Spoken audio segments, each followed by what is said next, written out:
अस्सलाम वालेकुम नाजरीन, जालम न्यूज़ के इस शुमारे में आपका खुशामदीद। मैं हूं आपका दोस्त शाहिलाल। नाजरीन, आज के इस प्रोग्राम में हमारे साथ बात करने के लिए एक ऐसी शख्सियत मौजूद है जो model higher secondary Doru Shahabad में कई सालों से फिजिकल एजुकेशन टीचर के तौर पर अपनी खिदमात अंजाम दे रहे हैं।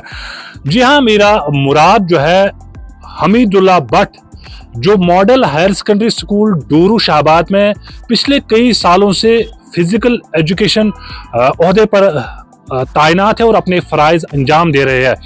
फिजिकल एजुकेशन टीचर का काम जो होता है वो बच्चों को सपोर्ट्स एक्टिविटीज़ की तरफ राग़िब करना होता है। बिल्कुल हमीदुल्लाह भट्ट ऐसे फिजिकल एजुकेशन टीचर है जिन्होंने काफ़ी सारे बच्चों को मुख्तलिफ सपोर्ट्स एक्टिविटीज़ में सलाहियत जो है उनके अंदर निखारा गया है। जिन बच्चों के अंदर किसी भी किस्म का टैलेंट था, चाहे क्रिकेट में किसी बच्चे के अंदर शौक था, चाहे कैरम में या चेस में या बैडमिंटन हो, वॉलीबॉल हो, फुटबॉल हो, अगर जितने भी सपोर्ट्स एक्टिविटीज़ है, हमीदुल्लाह भट्ट की कोशिश यही रही है अपने इस इदारे में उन बच्चों को न सिर्फ जम्मू कश्मीर बल्कि कौमी सतह पर कई बच्चों ने अपने अपने फ़न का मुजाहरा किया, यानी खेलों की सरगर्मियों में उन्होंने अपना मुजाहरा किया है कौमी सतह पर भी। अब हाल ही में हमीदुल्लाह भट्ट को supports youth service and supports की जानिब से ज़िला अनंतनाग की तरफ से सिकी ट्रेनिंग, यानी गुलमर्ग जो कि वादी कश्मीर का एक मशहूर मारूफ सयाहती मुकाम माना जाता है, वहाँ इनको 20 दिन के लिए सिकी ट्रेनिंग के लिए मुकर्रर किया गया है, जहाँ पर करीबन 12 अजला के बच्चों को स्नो स्केटिंग ट्रेनिंग दी गई है। मुनासिब समझा, बिल्कुल हम हमीदुल्लाह भट्ट से बात करेंगे और जानना चाहेंगे ये जो सिकी ट्रेनिंग है, ये ट्रेनिंग होती क्या है और बच्चों को किस किस्म की ट्रेनिंग दी जाती है, किस किस्म की तरबियत दी जाती है ताकि वो स्नो स्केटिंग आसानी से कर पाए। हमीद साहब, बहुत बहुत शुक्रिया आपका कीमती वक्त देने के लिए। सबसे पहले आपको बहुत बहुत मुबारक हो हमारी तरफ से। हाल ही में आपको यूथ सर्विसेज एंड सपोर्ट्स की जानिब से गुलमर्ग सयाहती मुकाम गुलमर्ग भेजा गया है सिकी ट्रेनर के लिए, तो इस ट्रेनिंग के हवाले से बताइए। सबसे पहले मैं यूसमर्ग गया था बेसिक सिकी कोर्स करने के लिए खुद, तो उसके बाद बेसिक सिकी कोर्स करने के बाद मुझे दोबारा चुना गया है गुलमर्ग में बेसिक सिकी ट्रेनिंग के लिए बच्चों के साथ। जब जम्मू भी थे और कश्मीर भी था वहाँ पर, तो हमने सबसे पहले स्टार्ट किया था बेसिक सिकी कोर्स।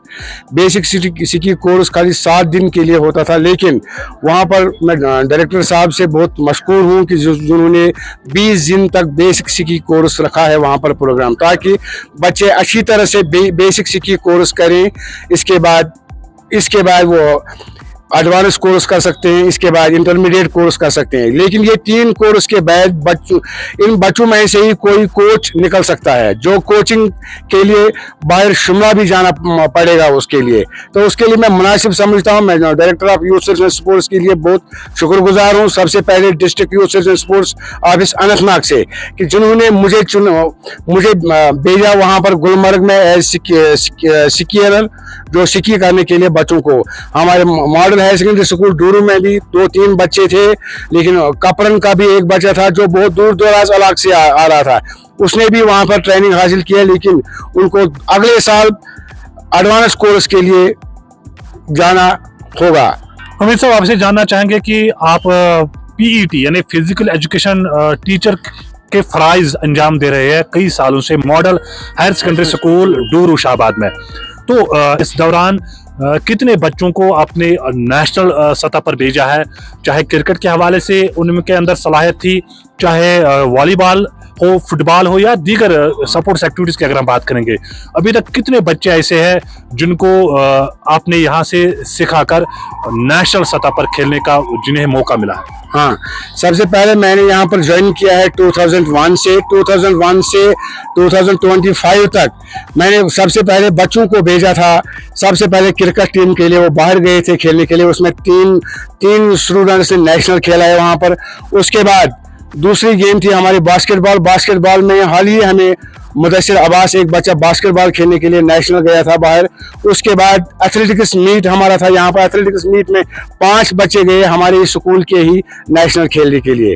तो इसके लिए और बहुत सारी गेम्स है। जो कबड्डी में 3 बच्चे हमें गए थे नेशनल खेलने के लिए बाहर। तो हमीद साहब, आपको क्या लग रहा है कि शाहबाद के बच्चों के अंदर टैलेंट और हुनर की कोई कमी नहीं है? तो हायर सेकेंडरी डूरू की अगर हम बात करेंगे, यहाँ पर भी बच्चों के अंदर काफी सारे बच्चे ऐसे हैं, होनहार बासलाहियत बच्चे जो हमें नजर आ रहे हैं, जिनके अंदर टैलेंट है, लेकिन वो अपने टैलेंट को शो करने के लिए आगे नहीं आ रहे हैं। तो उनको किस तरह के आप गाइड करते हैं ताकि वो भी अपना टैलेंट? सबसे पहले एक टीचर जो होता है, टीचर मतलब जो टीचरी करता है यहाँ पर, बच्चों के साथ एक फ्रेंड का माहौल कायम करना होता है। जिस फ्रेंड के माहौल में बच्चे खुद बोलते हैं सर हम ये गेम खेल सकते हैं, हम ये खेलेंगे, अगर बच्चों को किसी उस्ताद का डर रह गया तो बच्चे आगे नहीं निकल सकते। ताकि बच्चे ये देखते हैं कि हम अगर इस गेम में गए हैं तो हमें कहीं ना कहीं चोट आ जाएगा, हमें नहीं आएगा, फिर शर्म होना पड़ेगा।